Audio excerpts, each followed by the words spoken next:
ನಮ್ಮ ಚಾನಲ್ಗೆ ಸ್ವಾಗತ. ನಾನಿವತ್ತು ಹುರುಳಿಕಾಳು ಕರಿ ಮಾಡ್ತಾಯಿದ್ದೀನಿ. ಅಂದರೆ ಹುರುಳಿಕಾಳು ಪಲ್ಯ ಆದ್ರೆ ಅಂದ್ಕೊಳ್ಳಿ, ಕರಿ ಆದ್ರೆ ಅಂದ್ಕೊಳ್ಳಿ. ಒಂದು 2-3 ನೀರಲ್ಲಿ ಹುರುಳಿಕಾಳನ್ನು ತೊಳೆದ್ಬಿಟ್ಟು ಇಟ್ಕೊಂಡಿದ್ದೀನಿ. ನೋಡಿ ಈ ಥರ ಕ್ಲೀನಾಗಿ. ಇದಕ್ಕೆ ನೀರು ಹಾಕೊಳ್ಳೋಣ. ಮುಳುಗುವಷ್ಟು ನೀರು ಹಾಕಿ ಚೆನ್ನಾಗಿ ಸ್ವಲ್ಪ ಸಾಫ್ಟಾಗಿ ಬೇಯಿಸ್ಕೊಳ್ಳೋಣ. ಇದಕ್ಕೆ ಕುಕ್ಕರ್ ಮುಚ್ಚಿ ಸ್ವಲ್ಪ 4 ಸೀಟಿ ಆಗೋವರೆಗೂ ಬೇಯಿಸ್ಕೊತೀನಿ. ಇದನ್ನು ಸ್ಟವ್ ಹಚ್ಕೊಂಡು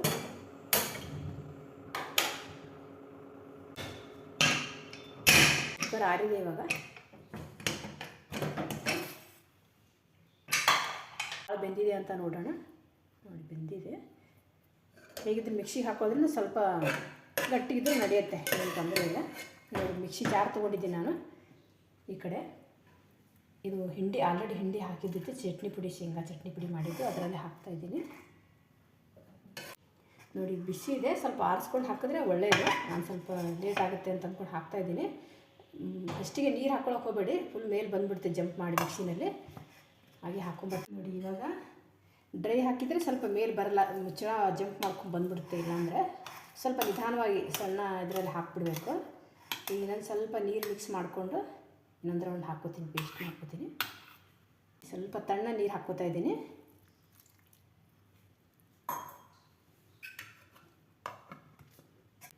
ನೋಡಿ ಇದು ಚೆನ್ನಾಗಿ ಪೇಸ್ಟ್ ಆಗಿದೆ. ಈ ಥರ ಕಡಾಯಿ ಕಾಯಿಸೋಕೆ ಹಚ್ಚಿದ್ದೀನಿ ನಾನು, ಸ್ಟವ್ ಹಚ್ಕೊಂಡು. ಇದಕ್ಕೆ ಒಂದು ಅರ್ಧ ಟೇಬಲ್ ಸ್ಪೂನ್ ಜೀರಿಗೆ ಹಾಕ್ತಾಯಿದ್ದೀನಿ, ಅರ್ಧ ಟೇಬಲ್ ಸ್ಪೂನ್ ಸಾಸಿವೆ. ಇದು ಸ್ವಲ್ಪ ಚಟಾಪಟ ಅಲ್ಲಿ.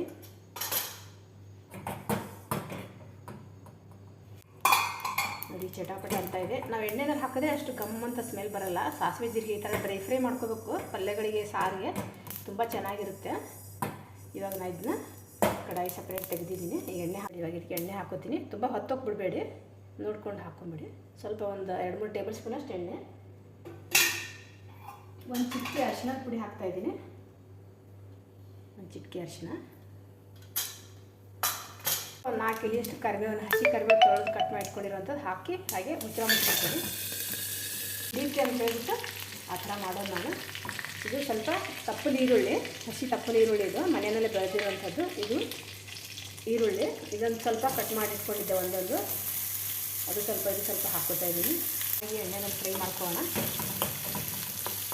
ತಪ್ಪಲು ಈರುಳ್ಳಿ ಇದ್ದರೆ ಹಾಕ್ಕೊಳ್ಳಿ, ಇಲ್ಲಾಂದರೆ ಪರವಾಗಿಲ್ಲ, ಹಾಗೆ ಕೂಡ ಮಾಡ್ಬೋದು. ಮನೆಯಲ್ಲಿ ಇತ್ತು ಅಂತ ಅಂದ್ಕೊಂಡು ನಾನು ತರಕಾರಿ ಎಲ್ಲ ಖಾಲಿಯಾಗಿರ್ತೀನಿ, ಸ್ವಲ್ಪ ತಪ್ಪಲ ಈರುಳ್ಳಿನ ಮಾಡಿನಲ್ಲಿ ಹಾಕಿರ್ತೀನಿ, ಹಾಕ್ಕೊಂಬಂದಿದ್ದೆ ನಾನು. ರುಚಿಗೆ ತಕ್ಕಷ್ಟು ಉಪ್ಪು ಹಾಕೋಣ. ನೀವು ಎಷ್ಟು ಕಾಳು ತೊಗೊಂಡಿರ್ತೀರ ನೋಡ್ಕೊಂಡು ಹಾಕ್ಕೊಳ್ಳಿ.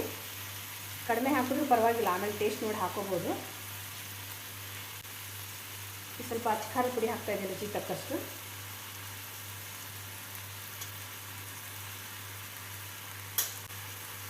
ಸ್ವಲ್ಪ ಹುಳಿ ಹಾಕ್ತೀನಿ ಅಂತ ಹೇಳ್ಬಿಟ್ಟು ಸ್ವಲ್ಪ ಸಕ್ಕರೆ ಹಾಕೋತಾ ಇದ್ದೀನಿ ನಾನು. ಬೆಲ್ಲ ಸಕ್ಕರೆ ಯಾವ್ದು ಬೇಕಾದ್ರೂ ಹಾಕೋಬೋದು, ನಿಮಗೆ ಬೇಡ ಅಂದರೆ ನೀವು ಅದನ್ನು ಬಿಡ್ಬೋದು. ಇದೆಲ್ಲ ಚೆನ್ನಾಗಿದ್ರೆ ಸ್ವಲ್ಪ ಮಿಕ್ಸ್ ಮಾಡ್ಕೊಂಡು ಇದನ್ನು ಪೇಸ್ಟ್ ಮಾಡಿ ಇಟ್ಕೊಂಡಿರೋಂಥ ಹುರುಳಿಕಾಳನ್ನು ಹಾಕೋಣ ಇದಕ್ಕೆ ಕಡಾಯಿಗೆ.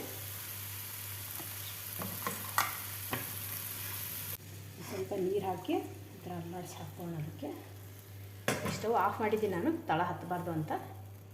ಹಾಕ್ಕೊಂಡಿದ್ದೀನಿ ನಾನು. ಮಿಕ್ಸಿ ಜಾರಲ್ಲಿ ತೊಳೆದ್ಬಿಟ್ಟು ಇದನ್ನೆಲ್ಲ ಸ್ವಲ್ಪ ಮಿಕ್ಸ್ ಮಾಡ್ಕೊಳ್ಳೋಣ. ಈ ಥರ ಗಟ್ಟಿಯಾಗಿದೆ ಇದು ಪೇಸ್ಟು. ಸ್ಟವ್ ಆಫ್ ಇದೆ, ಎಲ್ಲ ಇದಕ್ಕೆ ಮಿಕ್ಸ್ ಮಾಡಿಟ್ಟಿದ್ದೆ. ಈ ಸ್ಟವ್ ಹಚ್ಕೋತಾ ಇದ್ದೀನಿ. ತಳ ಹತ್ತುತ್ತೆ ಅಂತ ಎಲ್ಲ ನೀಟಾಗಿ ಮಿಕ್ಸ್ ಮಾಡ್ಕೊಂಡ್ಬಿಟ್ಟೆ ನಾನು. ಸ್ಪೂನಿನ ಸಹಾಯದಿಂದ ಎಲ್ಲನೂ ಅದಕ್ಕೆ ಈ ಥರ ಪೇಸ್ಟ್ ಥರ ಮಾಡ್ಕೊಂಡ್ಬಿಡ್ಬೇಕು. ಇವಾಗಿದು ಹುಣಸೆ ಹಣ್ಣು ಸ್ವಲ್ಪ 2 ನೀರಲ್ಲಿ ತೊಳೆದು ನೆನೆಸಿಟ್ಟಿದ್ದೀನಿ. ಸ್ವಲ್ಪ ಹುಳಿ ಹಾಕ್ಕೊಳ್ಳೋಣ ಅದಕ್ಕೆ. ಹುಳಿ ಫ್ರಿಜ್ಜಲ್ಲಿ ನೆನೆಸಿಟ್ಟಿರ್ತಿದ್ದೆ ಯಾವಾಗಲೂ, ಇವಾಗ ಖಾಲಿ ಆಗಿತ್ತು ಅದು, ಅದಕ್ಕೆ ಅಂತ. ಇದಕ್ಕೆ ಜಾಸ್ತಿ ಹುಳಿ ಬೇಕಾಗಿಲ್ಲ, ನೋಡ್ಕೊಂಡು ಹಾಕ್ಕೊಳ್ಳಿ. ಸ್ವಲ್ಪ ಹಾಕ್ತಾಯಿದ್ದೀನಿ ನಾನು.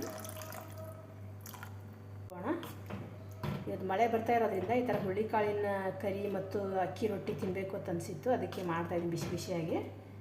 ರೊಟ್ಟಿ ಕೂಡ ತೋರಿಸ್ತೀನಿ ನೆಕ್ಸ್ಟು. ಉಪ್ಪು ಖಾರ ಕರೆಕ್ಟಾಗಿದೆಯಲ್ಲ ಅಂತ ಒಂದು ಡ್ರಾಪ್ ಎಲ್ಲ ಚೆನ್ನಾಗಿ ಮಿಕ್ಸ್ ಮಾಡಿ ಆದಮೇಲೆ ಸ್ವಲ್ಪ ಇಷ್ಟು ತೊಗೊಂಡ್ಬಿಟ್ಟು ನೋಡ್ಕೊಳ್ಳಿ, ಕೈಯಲ್ಲಿ ಹಾಕ್ಕೊಂಡು ಹೀಗೆ ನಾಲ್ಗೆಗೆ ಹಚ್ಕೊಂಡು. ಸ್ವಲ್ಪ ಉಪ್ಪು ಕಡಿಮೆ ಆಗಿದೆ, ತುಂಬ ಟೇಸ್ಟಿಯಾಗಿದೆ. ಸ್ವಲ್ಪ ಉಪ್ಪು ಕಮ್ಮಿ ಆಗಿತ್ತು, ಅದಕ್ಕೆ ಮತ್ತೆ ಹಾಕ್ತಾಯಿದ್ದೀನಿ ನಾನು. ಉಪ್ಪು ಖಾರ ಏನಾದರೂ ಕಡಿಮೆ ಆದರೆ ಈ ಥರ ಟೇಸ್ಟ್ ನೋಡ್ಕೊಂಡು ಹಾಕೊಳ್ಳಿ. ಫಸ್ಟಿಗೆ ಹಾಕೋಕ್ಕೆ ಹೋಗಬೇಡಿ, ಜಾಸ್ತಿ ಆದರೆ ಮತ್ತೆ ಇದಾಗುತ್ತೆ. ಇದು ಸ್ವಲ್ಪ ಗಟ್ಟಿಯಾಗಿರೋದ್ರಿಂದ ಇನ್ನೊಂದು ಸ್ವಲ್ಪ ನಾನು ಸ್ಪೂನ್ ಮೇಲೆ ಮಾತ್ರ ನೀರು ಹಾಕ್ತಾಯಿದ್ದೀನಿ. ಹಾಕಿ ಒಂದು 5 ನಿಮಿಷ ಬೇಯಿಸ್ಕೊಳ್ಳೋಣ. ಆಲ್ರೆಡಿ ಪೇಸ್ಟ್ ಮಾಡಿ ಇಟ್ಕೊಂಡಿರೋದ್ರಿಂದ ಇದನ್ನು ಜಾಸ್ತಿ ಬೇಯಿಸೋದೇನು ಬೇಕಾಗಿಲ್ಲ, ಸ್ವಲ್ಪ ಬಿಸಿ ಆಗಲಿ ಅಂತ. ಈಗ ಮುಚ್ಚಳ ಮುಚ್ಚಿ ಬೇಯಿಸೋಕೆ ಹಚ್ಚೋಣ. ನೋಡಿ, ತುಂಬ ಹೊತ್ತು ಬಿಟ್ಬಿಟ್ರೆ ಹೊತ್ತುತ್ತೆ, ಅದಕ್ಕೆ ಸ್ವಲ್ಪ ಆಗಾಗ ಓಪನ್ ಮಾಡಿ ತಿರುಗಿಸ್ತಾ ಇರಬೇಕು.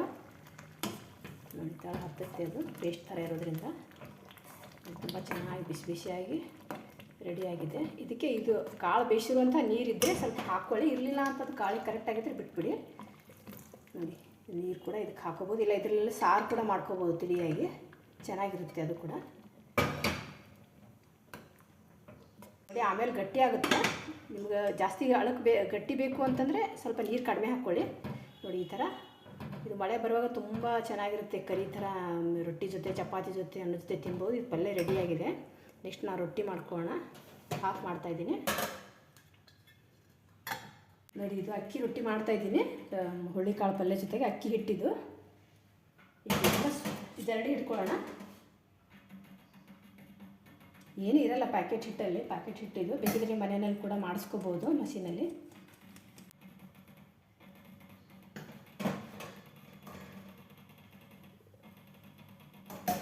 ನೋಡಿ, ಜರಡಿ ಇಟ್ಕೊಂಡಿದ್ದೀನಿ. ನಿಮ್ಗೆ ಎಷ್ಟು ಬೇಕೋ ಅಷ್ಟು ತೊಗೊಳ್ಳಿ. ನಾವು ಇಬ್ಬರಿಗೆ ಆಗೋಷ್ಟು ಬಿಸಿ ಬಿಸಿಯಾಗಿದೆ, ತುಂಬ ಚೆನ್ನಾಗಿರುತ್ತೆ ಇದು ಅಕ್ಕಿ ಹಿಟ್ಟು ನೀರಲ್ಲಿ ಹಾಕಿ ಮತ್ತೆ ನಾವು ಇದು ಮಾಡಿದ್ವಿ ಅಂತಂದರೆ ತುಂಬ ಜಾಸ್ತಿ ಆಗಿಬಿಡುತ್ತೆ, ಉಬ್ಬಿಬಿಡುತ್ತಲ್ಲ, ಅನ್ನ ಹೆಂಗೆ ಉಬ್ಬುತ್ತೆ ಹಾಗೆ.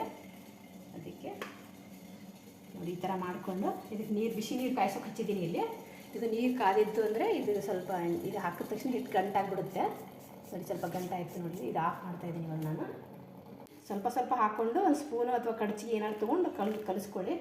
ಹಾಗೆ ಈ ಕಡೆ ಹಂಚು ಕಾಯಿಸೋಕೆ ಇಟ್ಟಿದ್ದೀನಿ ಸ್ಟವ್ ಮೇಲೆ. ಅದು ಹಂಚು ಕಾಯೋವರೆಗೂ ಇದನ್ನು ನೀಟಾಗಿ ಕಲಿಸ್ಕೊಳ್ಳೋಣ. ಸ್ವಲ್ಪ ಸ್ವಲ್ಪ ನೀರು ಹಾಕಿ. ನೋಡಿ, ಈ ಥರ ಚಪಾತಿ ಹಿಟ್ಟಿನ ಥರ ಸ್ವಲ್ಪ ಕಲಿಸ್ಕೋಬೇಕು. ಇದು ತುಂಬ ಗಟ್ಟಿಯನ್ನು ಕಲಿಸೋಕೋಬೇಡಿ, ರೊಟ್ಟಿ ತಟ್ಟಕ್ಕೆ ನಿಮ್ಗೆ ಕಷ್ಟ ಆಗುತ್ತೆ. ನೋಡಿ, ಸ್ವಲ್ಪ ಸ್ವಲ್ಪ ಇದು ಸ್ವಲ್ಪ ಅಕ್ಕಿ ಹಿಟ್ಟಾಗಿರೋದ್ರೆ ಅಂಟುತ್ತೆ. ಜೋಳದ ಹಿಟ್ಟು ಥರ ಇದೇನು ಉದುರುದ್ರೆ ಇರೋದಿಲ್ಲ. ನೋಡಿಕೊಂಡು ಈ ಥರ ಇದೆಲ್ಲ ಸ್ಪೂನಿನ ಸಹಾಯದಿಂದ ಇದೆಲ್ಲ ಕ್ಲೀನ್ ಮಾಡ್ಕೋಬೇಕಿಲ್ಲ, ರೊಟ್ಟಿ ತಟ್ಟುವಾಗ ಅಂಟ್ಕೊಂಡ್ಬಿಡುತ್ತೆ ಅದು ನೆಲಕ್ಕೆ.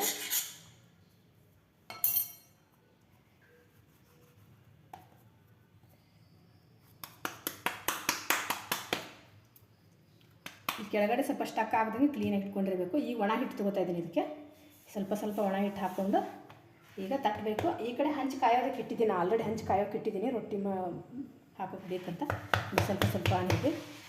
ಈಗ ನಿಮಗೆ ತಟ್ಟೋದು ಕಷ್ಟ ಅನಿಸಿದ್ರೆ ಲಟ್ಟಣಿಗೆ ತೊಗೊಂಡು ನಿಧಾನವಾಗಿ ಸ್ವಲ್ಪ ಹಿಟ್ಟು ಹಚ್ಬಿಟ್ಟು ಲಟ್ಟಿಸ್ಬೋದು. ಅದನ್ನು ಮಾಡಿ ತೋರಿಸ್ತೀನಿ.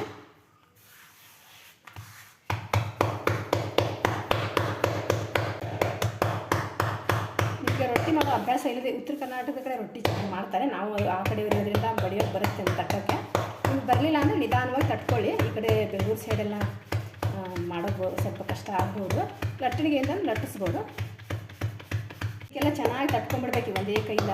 ಎಲ್ಲೂ ಏನು ಇದು ಬಂದಿಲ್ಲ, ಯಾಕಂದ್ರೆ ಹಿಟ್ಟು ತುಂಬ ಬಿಸಿನೀರು ಚೆನ್ನಾಗಿ ಕಾಯಿಸಿ ಹಾಕ್ಕೊಂಡಿರೋದ್ರಿಂದ ಏನೂ ಹೊಡಿತಾ ಇಲ್ಲ.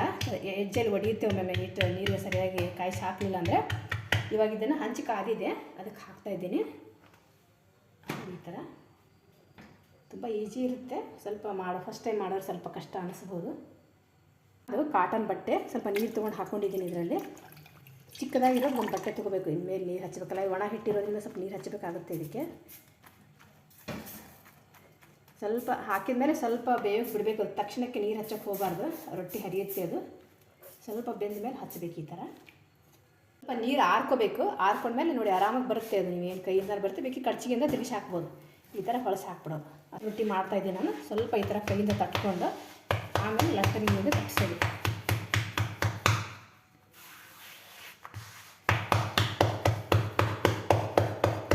ಎಲ್ಲ ಕಟ್ಟಾಗಬಾರ್ದು ಅಂದರೆ ಈ ಥರ ಸೈಡಿಂದ ಈ ಥರ ಮಾಡಬೇಕು. ಇದಕ್ಕೆ ಈ ಥರ ಬಟ್ಟೆ ಥರ ಹೀಗೆ ಸೈಡ್ ಎಜ್ಜನ್ನು ಮೇಲಕ್ಕೆ ತೊಗೋಬೇಕು. ಹೀಗೆ ನೋಡಿ, ಈ ಥರ ಮೇಲಕ್ಕೆ ತೊಗೊಂಡ್ರೆ ಅದೆಲ್ಲ ಎಜ್ಜಿಸಿ ಕಟ್ಟಾಗೋದಿಲ್ಲ, ಚೆನ್ನಾಗಿ ಬರುತ್ತೆ. ಮತ್ತು ಹಚ್ಕೊಂಡು ಹೀಗೆ ತಟ್ತಾ ಇರಬೇಕು. ನೆಕ್ಸ್ಟ್ ಇವಾಗ ಇದ್ರ ಮೇಲೆ ಸ್ವಲ್ಪ ಒಣ ಹಿಟ್ಟು ಇದು ಮಾಡಿ ನೋಡಿ, ಲಟ್ಟಣಿಗಿಂದ ನಿಧಾನವಾಗಿ ಈ ಥರ ಲಟ್ಟಿಸಿ ತೋರಿಸ್ತೀನಿ ನಾನು. ನಿಧಾನವಾಗಿ ಲಟ್ಟಿಸ್ಬೇಕು. ಮೇಲೆ ಸ್ವಲ್ಪ ಹಿಟ್ಟು ಒಣ ಹಿಟ್ಟು ಹಚ್ತಾ ಇರಬೇಕು, ಇಲ್ಲಾಂದರೆ ಲಟ್ಟಣಿಗೆ ಅಂಟ್ಕೊಂಡ್ಬಿಡುತ್ತೆ ಹಿಟ್ಟು. ಈ ಥರ ನೋಡಿ ಸ್ವಲ್ಪ ಅಂಟುತ್ತೆ ನೋಡಿ. ಮತ್ತು ಬೇರೆ ಒಂದು ಪೀಸ್ ತೊಗೊಂಡು ಇದು ಜಾಯಿಂಟ್ ಮಾಡ್ತೀನಿ. ಈ ಕಡೆ ಇದು ರೊಟ್ಟಿ ಆಗ್ತಾಯಿದೆ. ಇದು ತಿರುಗಿಸಿ ಹಾಕಿದ್ದೀನಿ. ಒಂದು ಬಟ್ಟೆ ತೊಗೊಂಡಿದ್ದೀನಿ, ಕಾಟನ್ ಬಟ್ಟೆ. ಇದಕ್ಕೆ ಈ ಥರ ಪುಷ್ ಮಾಡಿದ್ರೆ ಚೆನ್ನಾಗಿ ಉಬ್ಬುತ್ತೆ ಅದು ರೊಟ್ಟಿ. ನೀವು ಗರಿ ಗರಿ ಆಗಬೇಕು ಅಂದರೆ ಹಾಗೆ ಕೂಡ ಮಾಡ್ಕೋಬೋದು. ಈ ಥರ ಬಟ್ಟೆಯಿಂದ ಒತ್ತೋದು ಬೇಡ ಅಂದರೆ ಸ್ವಲ್ಪ ಸ್ಟವ್ ಸಣ್ಣ ಮಾಡ್ಕೋಬೇಕಿಲ್ಲ, ಹೊತ್ತುತ್ತೆ ರೊಟ್ಟಿ. ನೋಡಿ ತಿರುಗಿಸ್ಬಿಟ್ಟು ಹೀಗಾಗಿ ರೊಟ್ಟಿ ಆಯಿತು. ನೆಕ್ಸ್ಟ್ ಮಾಡ್ತಾ ಇರ್ತೀನಿ. ಇದು ಲಟ್ಟಣಿಗೆಯಿಂದ ಈ ಥರ ನಿಧಾನವಾಗಿ ಈ ಥರ ಮಾಡ್ಕೋಬೇಕು. ಲಟ್ಟಣಿಗೆಯಿಂದ ಸ್ವಲ್ಪ ನಿಧಾನ ಆಗುತ್ತೆ ತಟ್ಟೋದಕ್ಕಿಂತ. ಸ್ವಲ್ಪ ಬರದೇ ಇರೋರಿಗೆ ಇದು ಈಸಿ ಆಗುತ್ತೆ. ಸ್ವಲ್ಪ ಎಜ್ಜು ತಟ್ಕೊಬೇಡಿ, ಯಾಕಂದರೆ ಇದು ಲಟ್ಟಣಿಗೆಯಿಂದ ಮಾಡಿದ್ರೆ ಸ್ವಲ್ಪ ದಪ್ಪ ಬರುತ್ತೆ, ಅದು ಟೇಸ್ಟ್ ಅನಿಸಲ್ಲ. ಈ ಥರ ಹೆಜ್ಜೆಲೆಲ್ಲ ಹಿಂಗೆ ತಟ್ಕೊಬಿಟ್ರೆ ಒಂದೇ ಲೆವೆಲ್ನಲ್ಲಿ ಬಂದುಬಿಡುತ್ತೆ. ಇವಾಗ ಈ ಥರ ತಿರುಗಿಸಿ ಹಾಕ್ಬೋದು.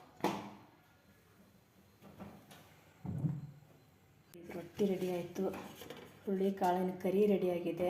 ತುಂಬ ಬಿಸಿ ಬಿಸಿಯಾಗಿ ಮಳೆ ಬರ್ತಾಯಿದೆ. ಚೆನ್ನಾಗಿ ಇದ್ರ ಮೇಲೆ ಸ್ವಲ್ಪ ತುಪ್ಪ ಹಾಕ್ಕೊಂಡು ತಿಂದರೆ ತುಂಬ ಚೆನ್ನಾಗಿರುತ್ತೆ. ಕಾಳಿನ ಕರಿ ಮತ್ತು ಅಕ್ಕಿ ರೊಟ್ಟಿ ರೆಡಿಯಾಗಿದೆ. ನೀವು ಕೂಡ ಮಾಡಿ ನೋಡಿ. ಇಷ್ಟ ಆದರೆ ಒಂದು ಲೈಕ್ ಮಾಡಿ, ಶೇರ್ ಮಾಡಿ.